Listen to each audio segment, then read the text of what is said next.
The little boy's voice cut through the bustling market like sunlight piercing fog. "Marry me?" he asked, his big emerald eyes sparkling with hope as he held out a slightly crushed daisy, petals trembling in his small fist.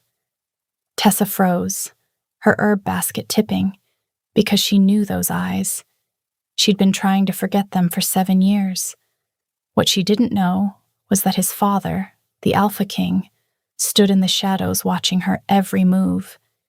He'd been telling his son bedtime stories about her for years. That was his first mistake.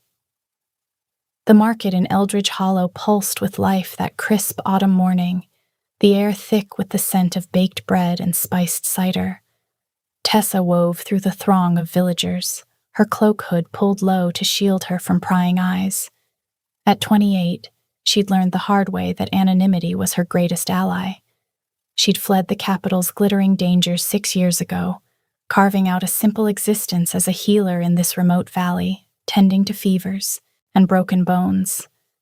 No one here knew her real name or the scar she carried, not the faint silver line across her collarbone from a childhood fall, but the deeper one etched into her soul. She paused at a stall piled high with wild mushrooms, her fingers brushing over the caps as memories flickered unbidden. Candlelight on dark hair, a king's low voice asking questions no one else ever had, the almost kiss under harvest moons. Shaking off the ghost, Tessa paid for her mushrooms and turned, only to nearly collide with a small boy. He stared up at her with striking emerald eyes, framed by wild auburn curls. Freckles dusted his nose like stars, and when he grinned, 2 tiny dimples appeared. "You're pretty," he declared, thrusting a daisy forward. "Marry me, please? I'll give you all my rocks. I have shiny ones." Tessa couldn't help the laugh that bubbled up, chasing away the shadows in her chest. She knelt to his level, accepting the flower with a flourish. "Well, aren't you charming? But marriage is a big promise. What's your name?" "Finian," he said proudly, puffing out his chest. "And I'm not little. I'm almost 6. Papa says I'm brave like a warrior." Her heart gave a strange, tender lurch at the name, an old one from the northern clans, but she pushed it aside. Children were her soft spot. In her healing work, she'd mended countless scraped knees and held tiny hands through fevers, always with the quiet ache that she'd never have one of her own. "Finian the Brave," she echoed, tucking the daisy behind her ear. "I'd be honored, but only if you promise to share your adventures with me someday.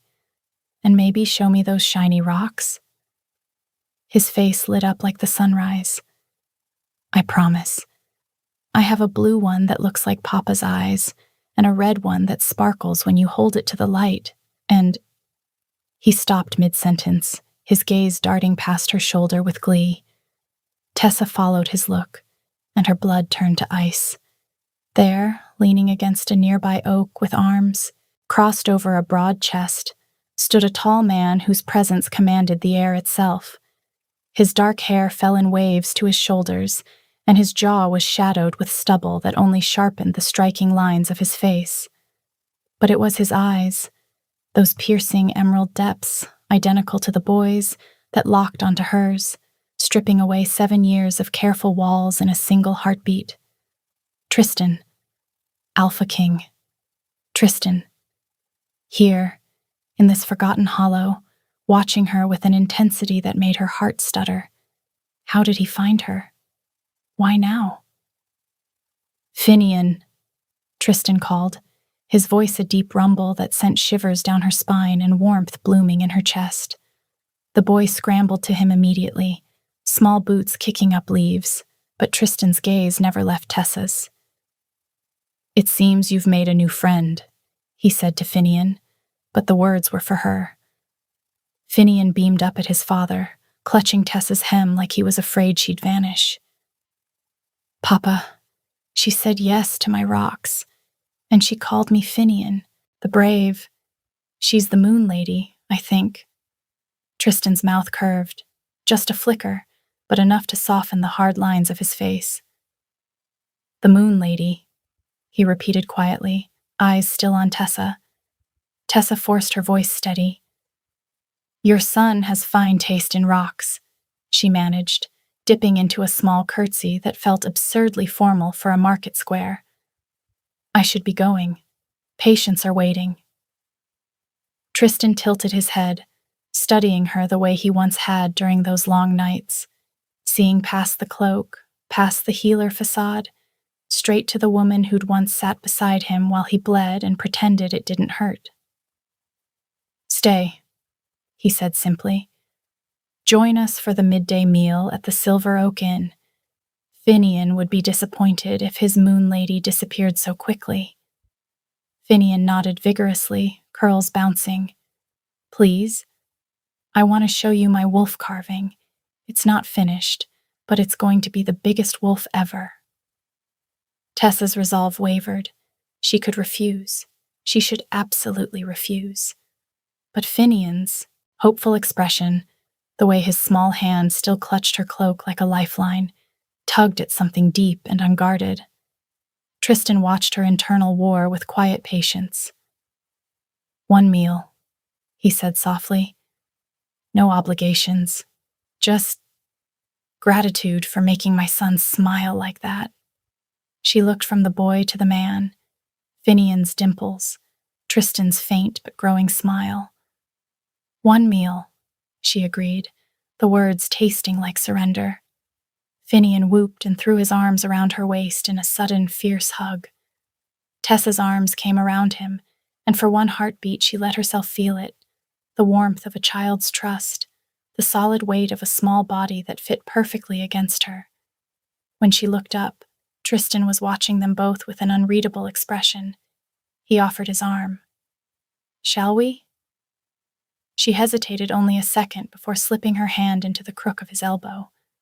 The contact was light, barely there, she was careful, but it sent a spark up her arm, familiar and terrifying all at once. As they walked toward the inn, Finian skipping between them and chattering about shiny rocks and brave warriors, Tessa felt the careful life she'd built begin to crack. And somewhere deep inside, a part of her that had been silent for years whispered, maybe it's time to stop running. The Silver Oak Inn stood at the edge of the market square, its weathered timbers and wide windows giving it the look of a place that had seen generations come and go. Tessa didn't notice the man who peeled away from the wall as they entered, didn't notice him slip into the alley beside the inn, or the small mirror flash he sent toward the eastern road. 3 short pulses, the signal for found her. Inside, Tristan led them to a corner table near the windows, far enough from the bar that conversation wouldn't carry. He pulled out a chair for Tessa with the same careful courtesy he'd once shown her in the healer's tent years ago, then lifted Finian onto the bench beside her so the boy could sit between them. Finian immediately scooted closer to Tessa, his small shoulder pressing against her arm as if he'd claimed her for the afternoon. I like sitting next to the Moon Lady, he announced, swinging his legs. She smells like flowers and pine. Tessa's cheeks warmed. That's just the herbs in my cloak, she said, smoothing a stray curl from his forehead without thinking. She caught herself and folded her hands in her lap. Tristan signaled the innkeeper for food. When the plates arrived, Finian attacked his bowl with the focus of a small warrior storming a castle, though he kept one eye on Tessa the whole time. Try the bread, he urged, tearing off a piece and holding it out to her like an offering. It's still warm. Papa says warm bread fixes almost everything. She accepted it, their fingers brushing. Tristan's gaze flicked to her hand, then back to her face. Almost everything, he said, voice low enough that only she could hear. Tessa kept her eyes on her stew, stirring it slowly. She could feel the weight of 7 years pressing against her ribs, the night she'd almost kissed him, the announcement that shattered the moment, the cold certainty that followed. She could never give him what the throne demanded. She'd known it since the healers in the capital had examined her after a brutal fever in her teens, their faces kind but final. Barren. The word had settled in her bones like frost. She'd left the next morning not just to spare him scandal, but to spare herself the slow death of watching him marry someone else, while she remained the healer who could fix everyone but herself. Finian's voice pulled her back. "Moon Lady? Do you know stories about wolves?" Tessa blinked, grateful for the distraction. "A few. What kind do you like?" "The ones where the wolves are brave and protect their pack," he said earnestly. "Papa tells me those. He says a good alpha always keeps his family safe, no matter what." Finian nodded at his own words, then paused mid-bite. His small brow furrowed for half a second, barely noticeable, before his eyes fluttered once, twice, then rolled back.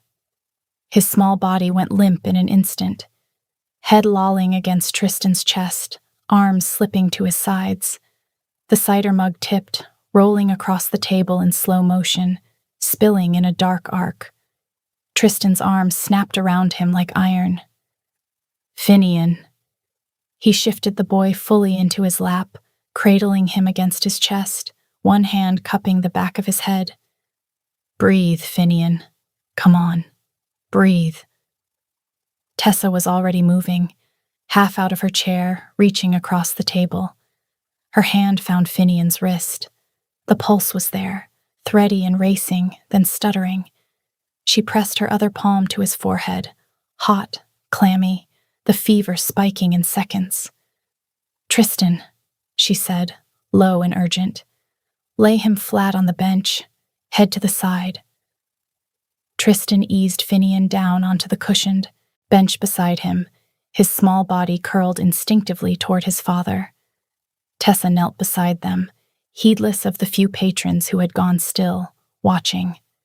She tilted Finian's chin gently, checked his airway, then placed her hand over his heart, feeling the frantic, uneven beat slow, then steady again. Seconds stretched into eternity. Tristan's breathing was ragged, eyes locked on his son's face. "Please," he whispered, so soft only Tessa could hear. "Not yet." Finally, Finian's lashes fluttered. A small, confused whimper escaped him. His eyes opened, glassy, unfocused, then found Tristan's face. "Papa? I'm here." Tristan's voice cracked on the words. He gathered Finian back into his arms, rocking him gently, lips pressed to the crown of his head. Finian blinked slowly. Color crept back into his cheeks in uneven patches. He looked from Tristan to Tessa, then down at his own hands as though surprised they still worked. "I got funny tired again," he mumbled, sheepish now. "Papa says it's because I run too fast in my dreams." He tried to sit up straighter, small chin lifting with stubborn pride even as his eyelids drooped. "I promise I'm still brave, Moon Lady." Tessa's throat closed so tightly she could barely breathe. She reached out, cupping his small face in both hands. "You're the bravest," she whispered, voice trembling despite herself. "The very bravest." Finian's dimples flickered, faint and valiant. He leaned into her touch for a heartbeat, then turned his head just enough to look up at her through heavy lashes. "You fix people, right?" he asked, voice small. Tessa's heart squeezed. "I try, when they let me."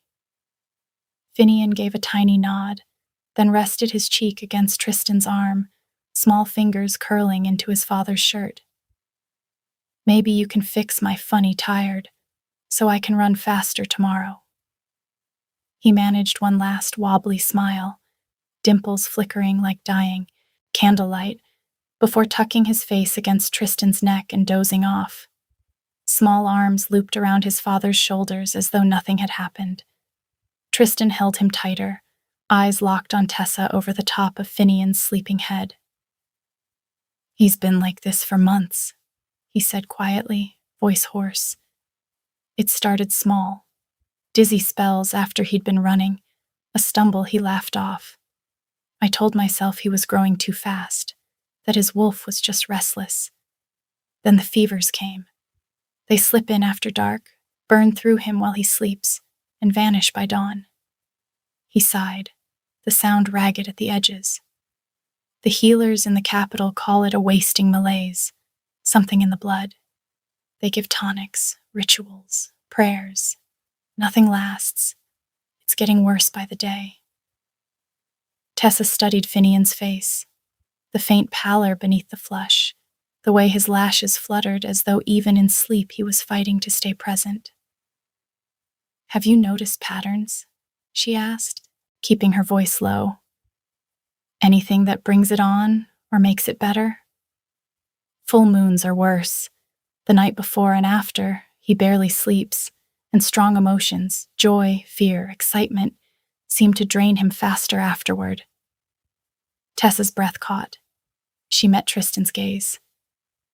"Is that why you came here to find me?" A muscle ticked in his jaw. "I came because every other door has closed, and because when I heard the rumors, dark hair, quiet hands, eyes that see more than symptoms, I knew it was you." The admission hung between them, raw and unguarded. Tessa looked down at Finian again. The boy had curled tighter against his father, small hand fisted in Tristan's shirt, and something fierce and protective rose in her chest, something she hadn't let herself feel in years. "I'll look at him," she said at last. "Tomorrow, at my cottage. Bring him after the morning mist burns off. I'll need daylight, my full kit, and time." Tristan exhaled with visible relief. "Thank you." "Don't thank me yet." She reached across the table to brush a stray curl from Finian's forehead. The boy sighed in his sleep, leaning into the touch. "If it's what I think it might be, it won't be simple." Tristan's eyes never left her face. "Nothing worth having ever is." She stood slowly, gathering her cloak. "I'll see you tomorrow." She turned and walked out of the inn without another word, the daisy still tucked behind her ear, the taste of salt on her lips from a tear she hadn't realized she'd shed. The next morning, Tessa rose before first light, stoking the fire in her small cottage until the room smelled of pine resin and dried lavender. She laid out her kit on the oak table, vials, a mortar, a thin silver knife for blood rites she hoped she wouldn't need. Every tool felt heavier than it should. She told herself it was just another patient, just another child with a fever. But the memory of Finian's limp body, yesterday, of Tristan's cracked voice whispering, "Not yet," made her hands shake as she arranged the herbs. When the knock came, soft but certain, her heart lurched. Tristan stood on the threshold, Finian cradled in his arms, looking infinitely fragile. The boy's auburn curls were damp from the mist, cheeks flushed, but his eyes were bright when they found Tessa. "Moon Lady," he said, voice hoarse but delighted. "Papa said we could come see you today. I brought my wolf carving. It's for you now." Tessa forced a smile, stepping aside. "Come in, both of you." Tristan ducked through the low doorway, careful not to jostle Finian. He looked older in the daylight, shadows under his eyes, a tightness around his mouth that hadn't been there yesterday. He settled Finian on the cushioned bench by the hearth, then straightened, gaze sweeping the cottage, the bundles of drying herbs, the worn books on bloodline curses, the single narrow bed in the corner. "It's warm," he said quietly. "Cozy, like you." Tessa's cheeks heated. She busied herself with a kettle, pouring chamomile into 3 mugs. "Sit, please." Finian patted the bench beside him. "Sit with me, Moon Lady. Papa can sit on the stool. He's big anyway." Tristan's mouth twitched, almost a smile. He took the stool, long legs stretched out, watching as Tessa knelt in front of Finian. "Let me see your hands, brave one." Finian held them out solemnly. Tessa turned them over, thumbs pressing gently against his wrists. The pulse was too fast, too shallow, even at rest. She moved to his neck, feeling the heat beneath his skin, then placed her palm over his heart. The beat stuttered, strong, then weak, strong, then weak, like a wolf pacing inside a cage too small. Finian watched her face nervously. "Do I feel funny inside?" "A little," she said honestly, "but we're going to figure it out." She glanced at Tristan. "I need to take a drop of blood. Just a prick. Will you hold him steady?" Tristan nodded once, shifting so Finian leaned back against his chest.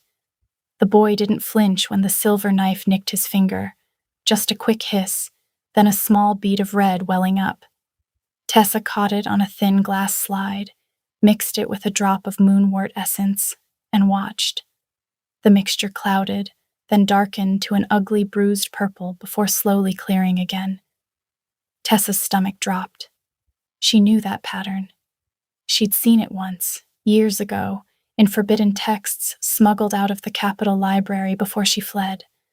A fading bond curse, rare, ancient, tied to royal bloodlines. It didn't just weaken the body, it frayed the connection between human and wolf, between life and the moon's pull. Left untreated, it consumed the child from the inside until there was nothing left to fight. And it was almost always fatal. She looked up at Tristan. His face had gone still, eyes searching hers. "What is it?" he asked, voice low. Tessa swallowed. "It's called a fading bond. It's an old, exceptionally rare curse, and it's progressing." Finian's small shoulders slumped, the proud puff of his chest deflating. "Does that mean I'm broken?" he asked, voice cracking on the last word. "No," she said fiercely, dropping to her knees so she was eye level with him. "No, sweet one. It means something bad is trying to hurt you. But we're going to stop it. I promise." Finian searched her face, lashes wet at the tips. His lower lip quivered once before he caught it between his teeth. Tristan's hand tightened on Finian's shoulder, knuckles white. "Can you stop it?" he asked Tessa, voice rough with everything he wasn't saying. Tessa kept her eyes on Finian while she answered. "There's a right. It requires sharing life force, mine to his.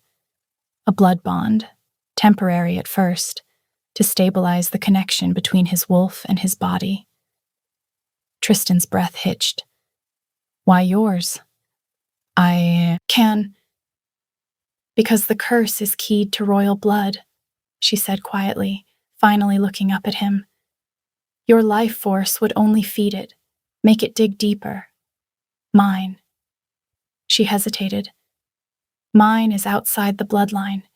It can act like a bridge, hold the fraying edges together long enough for his own strength to come back." Finian listened, head still tilted, small fingers tightening around hers. "So you'd give me some of your brave?" he asked. Tessa's throat closed. "Something like that." His eyes, those huge, trusting emerald eyes, filled slowly with the kind of understanding no child his age should have to carry. "Will it hurt you?" he whispered. Tessa swallowed hard. "Maybe a little, but I'm strong, and you're worth it." Finian's shoulders slumped another fraction. He looked down at their joined hands, at the way her fingers completely covered his. Then he lifted his gaze again, lashes dark and spiky with unshed tears. "I don't want you to get funny tired too," he said. "You're supposed to be the one who fixes it, not the one who breaks." "I won't break," Tessa assured him. "I promise. I'll just lend you some of my light until yours burns bright again." Finian nodded against his father's shirt, small, jerky movements. "Okay," he mumbled, "but if you get tired, you have to tell me, so I can be brave for you too." Tessa's eyes burned. She caught his hand, kissed the tiny prick on his finger. Deal. Then she rose slowly, knees aching from kneeling. The rite can't be done today, she said, meeting Tristan's gaze over Finian's head. It requires preparation, probably 3 full days. If we rush it, the bond could snap instead of mend. Tristan's jaw tightened, but he nodded once. 3 days. And in that time, we watch him closely. No more pushing through the spells. Rest, gentle play. No strong emotions if we can help it. The curse feeds on strain, physical or emotional. We keep him calm, keep him close. Finian's head lifted slightly. Does that mean you stay, with us, for 3 whole days? Tessa hesitated. Tristan's eyes lifted to hers, silent, pleading. Yes, she said softly, just until we get you healed. Finian's smile was small but radiant, dimples flickering back to life. Good, 'cause Papa can help you chop wood, and I need help with stories, and we both need Moon Lady hugs. Tristan let out a quiet, broken laugh, the first real one she'd heard from him, and pressed his lips to Finian's curls. You're right, brave one. We do.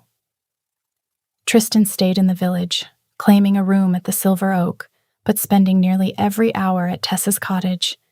He chopped enough wood to last the winter, hauled water from the stream, repaired the sagging porch step without being asked.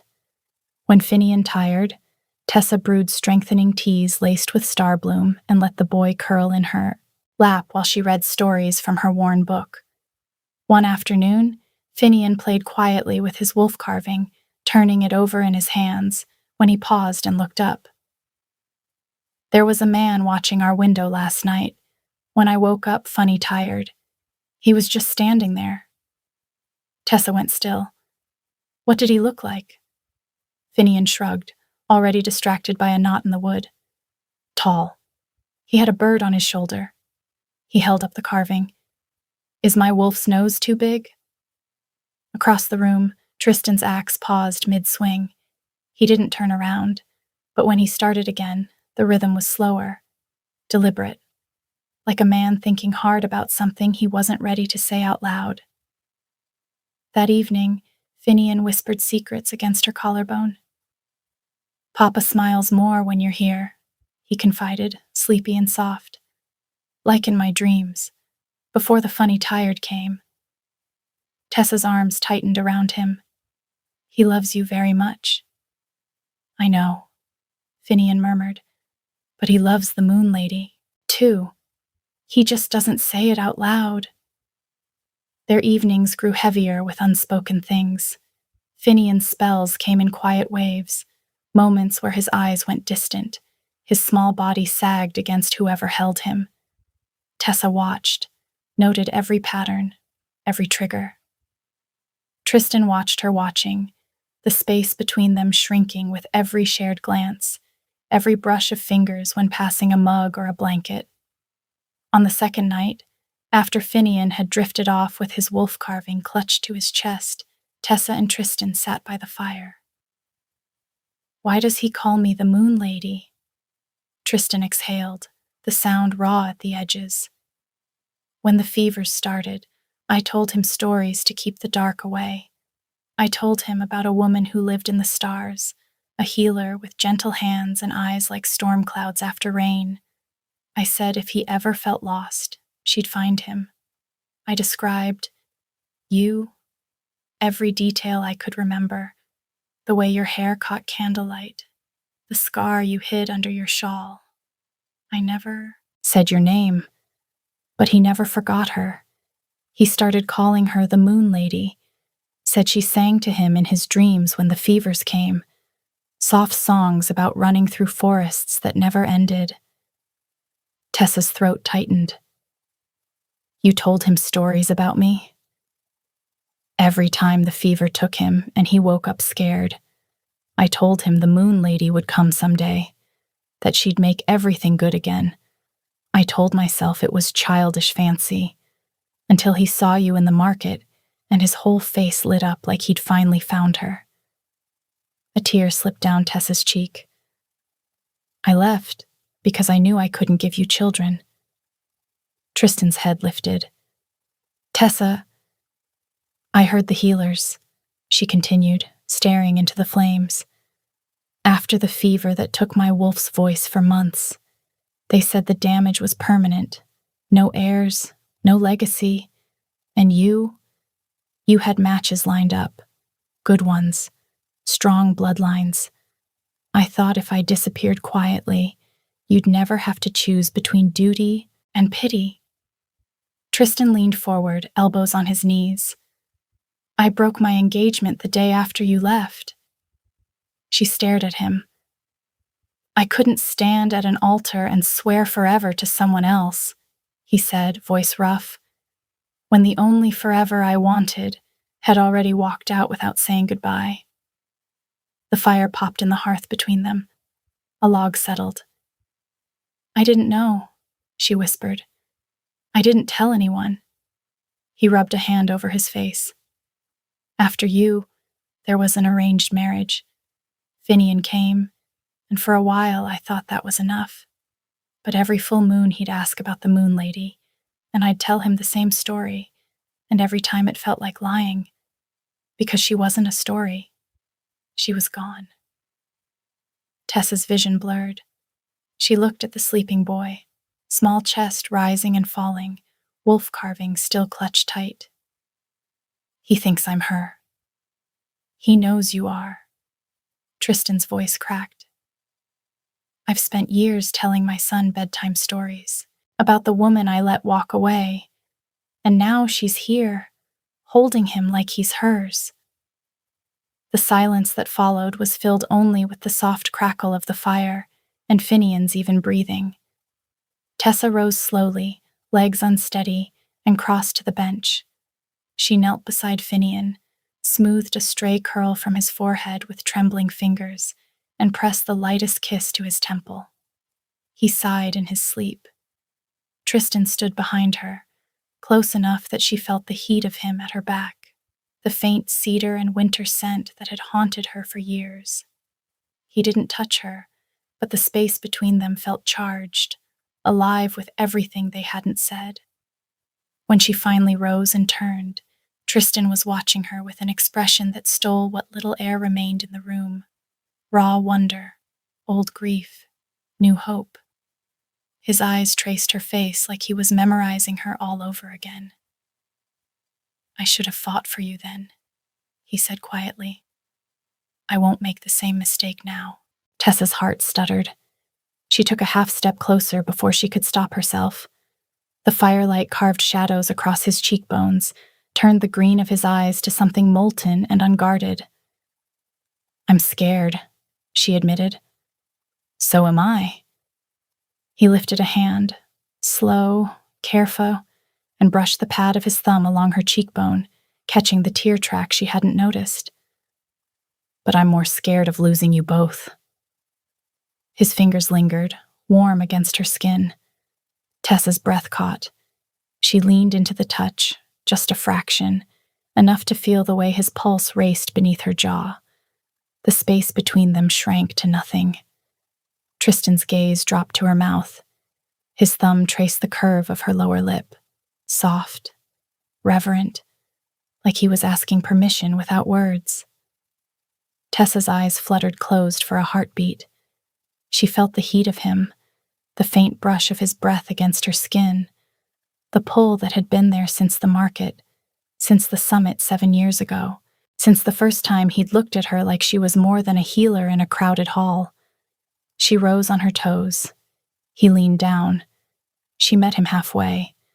Their lips touched, soft at first, tentative, tasting of salt and cedar, and 7 years of quiet, aching want. Then deeper. His hand slid to the back of her neck, fingers threading into her hair, tilting her head as though he'd been dreaming of this exact angle for years. Tessa's hands fisted in his shirt, pulling him closer, and he made a low sound against her mouth, like relief finally finding a home. The kiss turned heated, urgent. His other arm wrapped around her waist, drawing her flush against him until there was no space left between them. She arched into the contact, fingers sliding up to tangle in his hair, tugging just enough to earn another rough groan from deep in his chest. He kissed her like a man who had spent too long starving, slow, thorough one moment, desperate the next. She matched him, opening under his mouth, tasting the salt of her own tears and the faint bite of cider on his tongue. When they finally broke apart, Tessa's eyes fluttered open. His were dark, pupils blown wide, chest rising and falling hard. She swallowed. When I do the right, if it takes too much from me, Finian needs you whole. He needs his father, not a man who's grieving another loss, not a man who's distracted because, her voice cracked, because I let myself become more than the moon lady in his stories. Tristan's thumb brushed the pulse at the base of her throat, slow, steady circles. You think loving you would make me less for him? He asked quietly. I think loving me could break you if I don't come back from the right the same way I went in. She pressed her forehead harder against his, eyes stinging. And I won't do that to him. Tristan's arms came around her, strong and steady. Then we do it together, all three of us. Outside, the mist thickened, hiding the path to the capital. Somewhere in those distant halls, a woman with ice in her veins waited, still believing the fading bond would quietly remove the last obstacle to her claim on the throne. The mist hung heavy over Eldridge Hollow that third night, wrapping the village in a shroud that muffled even the owl calls from the surrounding woods. Inside the cottage, Tessa moved with quiet purpose, drawing the binding circle on the packed earth floor. Silver root dust glittered in the firelight as she traced the runes, her hands steady despite the ache in her chest. Finian slept fitfully on the narrow bed, his small body twitching under the blanket, as if his wolf sensed the storm brewing. Tristan stood by the window, arms crossed, staring into the fog. His posture was tense, every line of him coiled like a predator. We start the rite at dawn, he said without turning, when the first light hits the circle. Tessa nodded, wiping her hands on her apron. It'll take everything I have. If it works, it will. His voice was steel, but when he looked at her, the emerald depths softened. You're stronger than you know. She crossed to him, slipping her hand into his. For a moment they stood like that, fingers intertwined, the world narrowed to the warmth between them and the sleeping child behind. The kiss from last night lingered in the air like a promise unfulfilled, a heat that had ignited and now waited. But the night had other plans. Far from the hollow, in the opulent halls of the Capitol Palace, Lady Selene paced her chambers like a caged panther. Her dark hair was pinned in an intricate braid, her gown a cascade of midnight silk that whispered against the stone floors. At 35, she was still a beauty. Sharp features, eyes like polished obsidian, but time and ambition had etched fine lines of calculation around them. She had been Tristan's betrothed once, the perfect match. Highborn, politically connected, ruthless enough to secure a throne. But he had rejected her, humiliated her, breaking the engagement without explanation. A matter of the heart, the council had whispered, as if hearts had any place in ruling. Selene had smiled through the insult, played the loyal advisor, even as she plotted. The curse on the royal bloodline had been her masterstroke, a subtle fading bond, engineered by a mage she controlled, designed to weaken any heir not of her choosing. It had killed Elowyn slowly, after the birth, leaving Tristan isolated, grieving, vulnerable to her influence. She had waited patiently for the curse to claim Finian too, clearing the path for her to console the king, remarry him, bear his heirs and rule through them. But now, reports from her spies in the hollow shattered that plan, A healer woman had allegedly drawn the king there. The boy was improving. Whispers of a right, of bonds being mended. Celine's fist clenched around the raven's message scroll. "The low-born wench," she hissed to the empty room. Tessa. The name had surfaced in old records from the summit 7 years ago. A packless healer who had tended Tristan's wounds and vanished like smoke. Celine had dismissed her as irrelevant then. Now she saw the truth. Tessa was the ghost responsible for Tristan's rejection of her.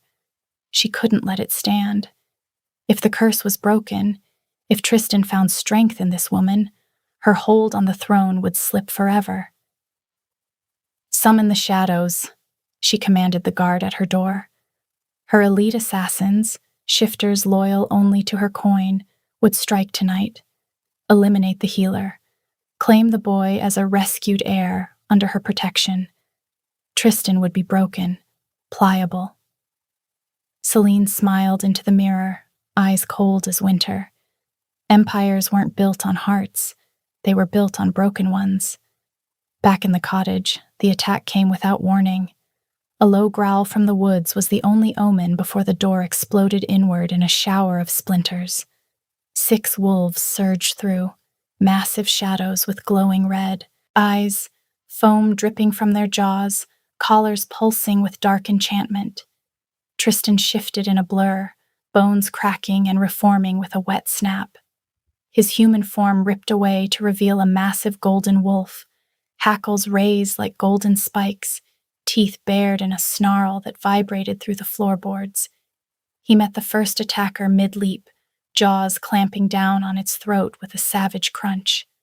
Hot blood sprayed across his muzzle, the taste coppery and foul, as the beast's body went limp and thudded to the ground. Tessa scooped Finian from the bed, her heart slamming against her ribs. The boy woke with a terrified wail, small limbs flailing. "Moon Lady! Stay with me," she gasped, lungs burning as she dragged him into the half-finished binding circle. The rite wasn't ready. The herbs needed one more dawn to steep, but there was no choice. The runes glowed faintly under her feet, incomplete and unstable. Another wolf lunged past Tristan, claws gouging deep furrows in the wooden floor as it barreled toward her. Tessa thrust her silver knife out, the blade sinking into its flank with a sickening tear. The beast howled, a piercing guttural sound that rattled her teeth, staggering back. But 2 more circled, low growls rumbling like distant thunder, their red eyes fixed on Finian. Finian clung to her leg, small body shaking violently, but his emerald eyes, already glazing with the onset of fever, flashed with fierce determination. Sweat beaded on his forehead, his skin hot to the touch, but he pushed forward a step, tiny hands balled into fists. "Bad wolves. Leave Moon Lady alone."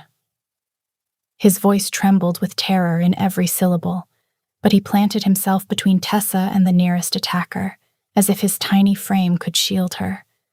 Tessa's throat closed. "Finian, no!" Tristan roared, a sound that shook the rafters, slamming one attacker into the wall with bone-shattering force. Blood slicked the floor now, but he was outnumbered. Claws raked his flank, tearing through fur and muscle with burning agony. He twisted, biting deep into another attacker's shoulder, but his own wounds piled up, a gash across his haunch, a fang puncturing his shoulder, venom seeping in like liquid fire. Tessa dropped to her knees in the circle, pulling Finian into her lap. "Hold my hand, Finian. Don't let go."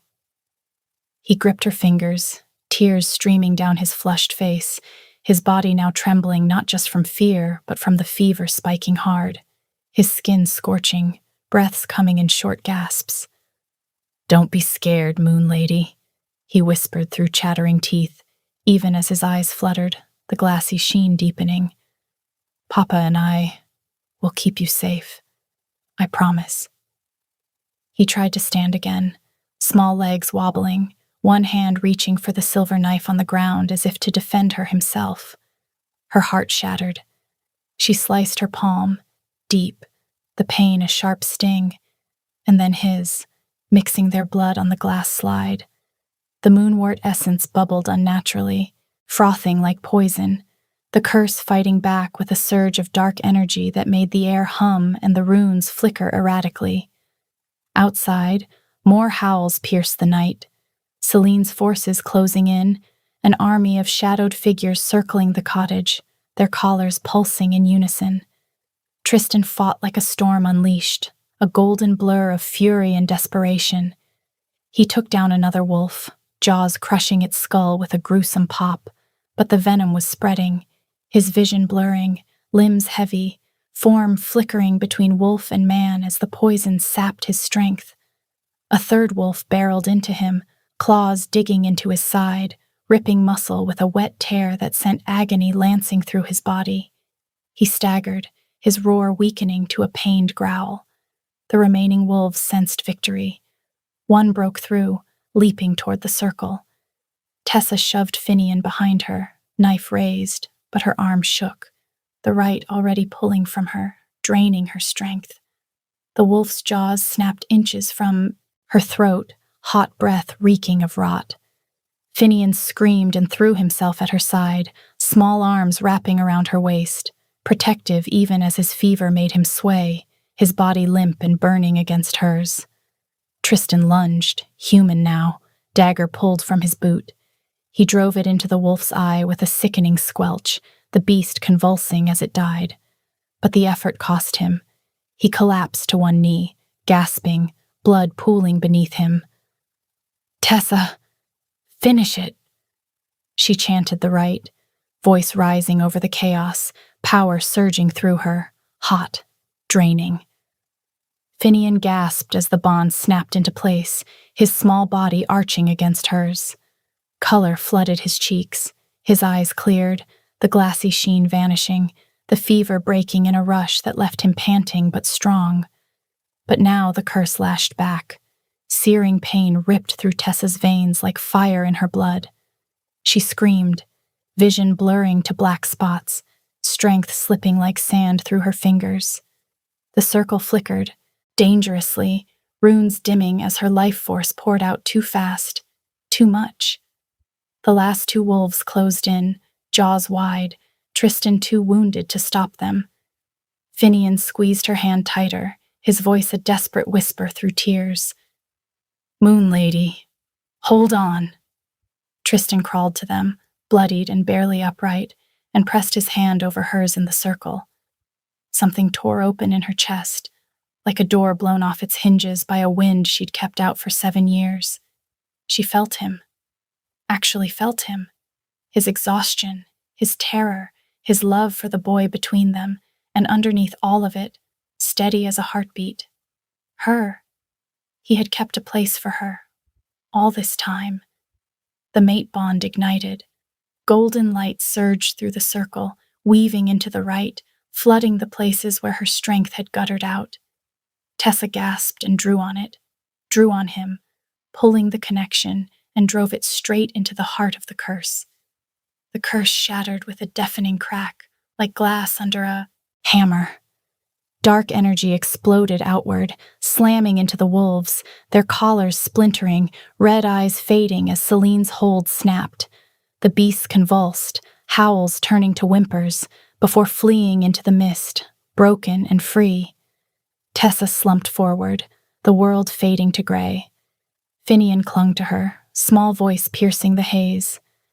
"Moon Lady, wake up, please." Tristan pulled her into his arms, the mate bond humming between them, warm, healing, pulling her back from the brink. "Tessa, stay with me." Her eyes fluttered open.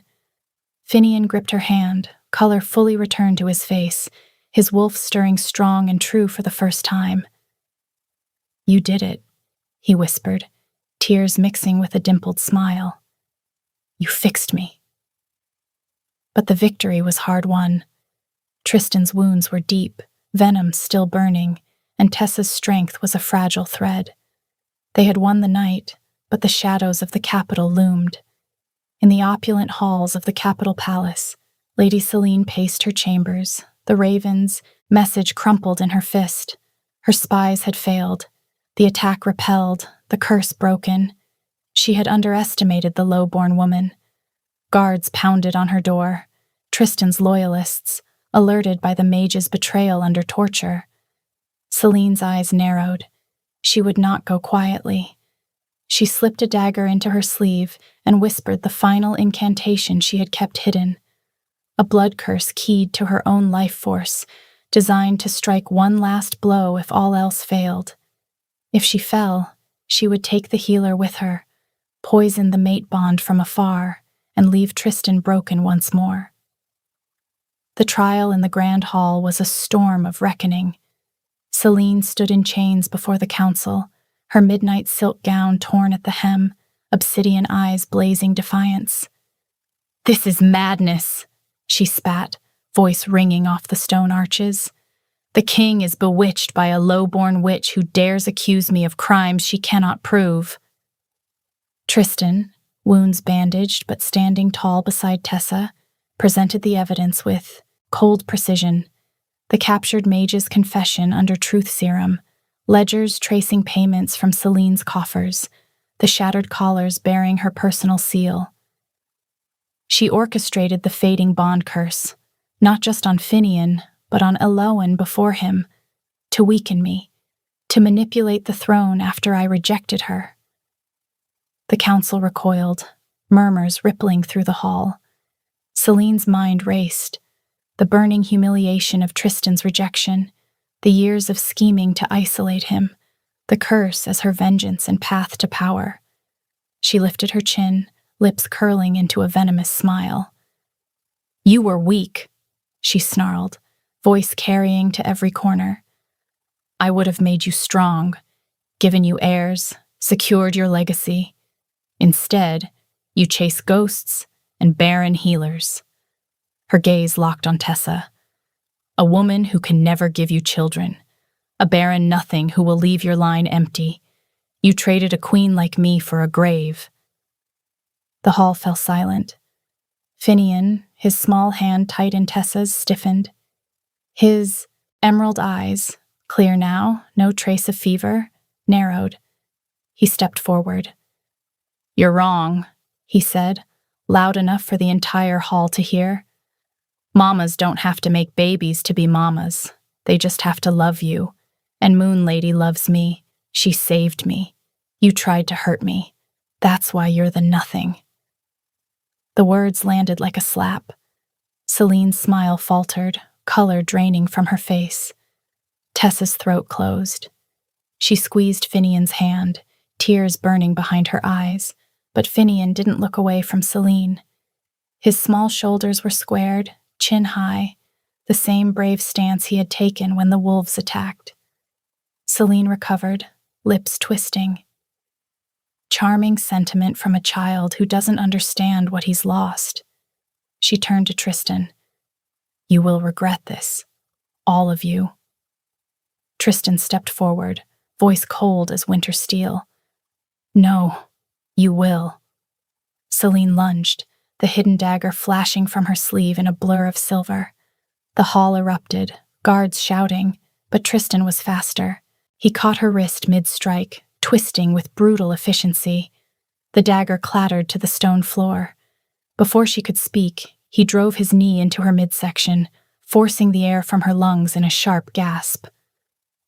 "For Eloan," he said, voice low and lethal. "For Finian, and for every life you poisoned." Guards swarmed, pinning her arms. Celine's eyes blazed with final, impotent rage. She spat blood onto the floor. "You think this ends me? The curse—" She whispered the last syllable of her blood curse, the incantation she had prepared in her chambers. But nothing happened. The mate bond, burning between Tristan and Tessa, flared once, a golden pulse that shattered the lingering enchantment like glass under a hammer. Celine staggered, eyes widening in disbelief as the spell she had tied to her own life force unraveled, backlashing into her veins. She collapsed to her knees, gasping, clutching her throat. The council rose as one. The sentence was unanimous. execution for treason, high sorcery, and attempted regicide. As the blade fell, Celine's last thought was bitter defeat. She had broken him once, but not enough. Tristan lifted Finian into his arms. The boy wrapped his arms around his father's neck, then reached out to Tessa. She took his hand, and the three of them walked out together, past bowing council members, past stunned nobles, past the weight of 7 years finally lifting.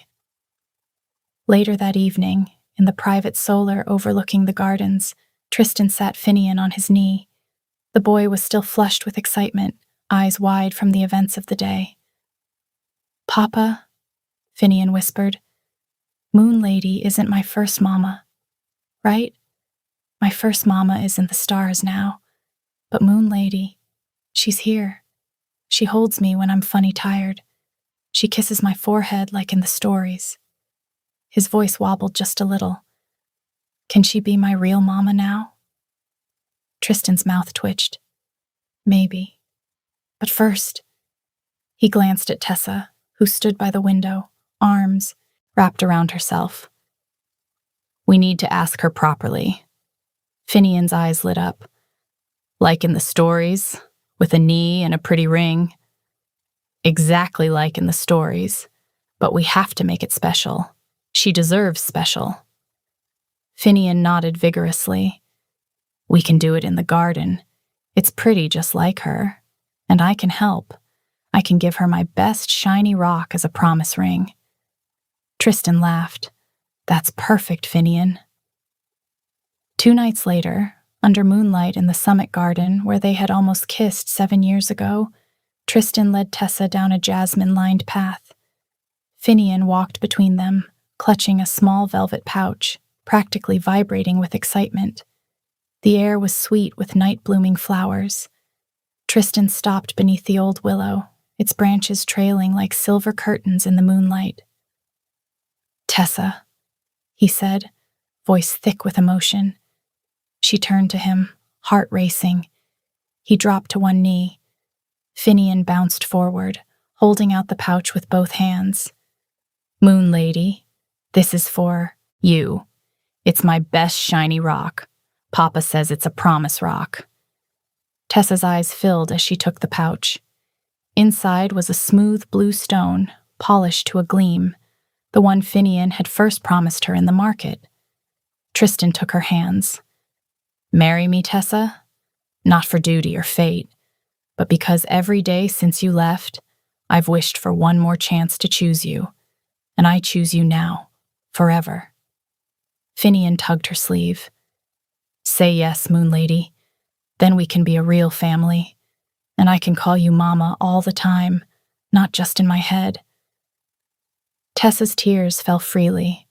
She knelt too, pulling Finian into a hug, then looked at Tristan over the boy's head. "Yes," she whispered. Finian whooped, throwing his arms around both of them. "We're going to have the biggest party ever, with cakes and wolves and shiny rocks." Tristan laughed, full, warm, the sound echoing through the garden. He pulled Tessa close, kissing her softly under the moonlight, Finian giggling between them. Months later, the moon hung low over the palace gardens, silver light spilling across the rose hedges. Finian, now 6.5, healthy and strong, no trace of fever left in his bright eyes, ran ahead, giggling as he tried to outrun his own shadow. Every evening he practiced, sprinting the length of the lawn, arms pumping, curls bouncing, determined to get faster, stronger, better. "So Mama can see how brave I am," he'd shout over his shoulder, voice full of pride. "She fixed me, so I have to be the fastest wolf ever." Tessa leaned against the stone railing. Tristan stood close behind her, his chest warm against her back, arms bracketing hers on the railing. He pressed a kiss to her temple. "He's happy," he murmured. "Look at him go." She smiled, watching Finian spin in a circle, arms wide, trying to coax a firefly to land on his nose now. He's always happy when the nights are warm. Just then, a soft murmur of voices drifted up from the garden path below. 2 courtiers walking, arm in arm, their silk gowns catching the moonlight. They hadn't noticed the king and queen above. "One child," one of them said in a low, pitying tone. "Beautiful boy, but the succession is so fragile now. No spares, no daughters to bind alliances. And the queen, well, everyone knows she's barren. A tragedy for the line. The king should have taken a second wife." The other made a sympathetic sound. "She's kind to the prince, I'll give her that. But kindness doesn't fill cradles. The council whispers about it constantly." Tessa stiffened. The ache in her body sharpened, familiar and raw. Tristan's arms tightened around her. "They're wrong," he said quietly against her ear. "They've always been wrong." Before she could answer, Finian spotted them on the balcony. His face lit up. "Mama, Papa, watch. I'm faster than yesterday." He took off again, legs pumping, cheeks flushed with effort. He ran the full length of the lawn twice more, then spun back toward the balcony steps, panting and grinning. When he reached them, he skidded to a stop, hands on his knees, breathing hard. "Did you see? I almost caught a firefly in midair. I'm getting so fast." Tessa knelt, brushing damp curls from his forehead. "I saw. You're incredible, Finian." Finian beamed, then noticed her expression, the faint tightness around her eyes. His brow furrowed. He looked from her to Tristan, then back again. "Mama, are you sad?" She shook her head, forcing a smile. "Just thinking." He studied her a moment longer, then reached into his pocket and pulled out a folded piece of parchment, creased and slightly crumpled from being carried all day. "I made this for you," he said shyly. "After I heard some people talking in the hall yesterday. They said mean things about no more babies. I didn't like it." Tessa unfolded the drawing with trembling fingers. It was simple, childlike lines in bright crayon.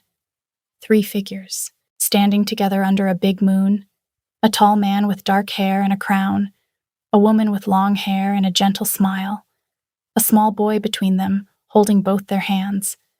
Above them, fireflies danced in yellow dots. Below, in careful, wobbly letters, "Our family. Mama plus Papa plus me. That's all we need." Finian pointed to each figure. "See? We're holding hands. And there's no empty space. We're complete. No more babies needed, just us." Tessa's tears fell freely now. She pulled him into her arms, hugging him so tightly he squeaked. "You're right," she whispered against his curls. "We're complete. I love you so much, brave one." Finian hugged her back, then peeked up at Tristan. "Papa? Tell her too." Tristan crouched beside them, resting one hand on Finian's back and the other on Tessa's cheek, thumb brushing away her tears. "I've spent 7 years believing I had to fill every empty space," he said quietly. "A throne, a line, a legacy. But you and Finian showed me the truth. Family isn't measured by numbers. It's measured by love, by the way you hold him when he's scared, by the way he runs to make you proud, by the way you stayed, through curses, through wolves, through everything, and chose us anyway." He leaned in, pressing his forehead to hers. "You are my mate, my queen, his mother, and you are more than enough. I love you, Tessa, not because of what you can give the throne, but because of who you are to us." Finian giggled between them. "Papa's crying too." Tristan laughed and wiped his eyes with the back of his hand. "I am. Happy tears, Finian." As Finian threw his arms around both their necks, the ache in Tessa's body eased. Finian's drawing crinkled between them, a small, colorful promise. Under the full moon, they stood together, king, queen, and their son, watching fireflies dance like stars come down to earth. And in that moment, the old wound finally closed. Not because it had never existed, but because love, fierce, small, stubborn, and brave, had grown over it like ivy over stone, until all that remained was the shape of something beautiful. Can you rate this story from 1 to 10? I love hearing your feedback, and if you'd like to support me, please subscribe. It helps more people find this story.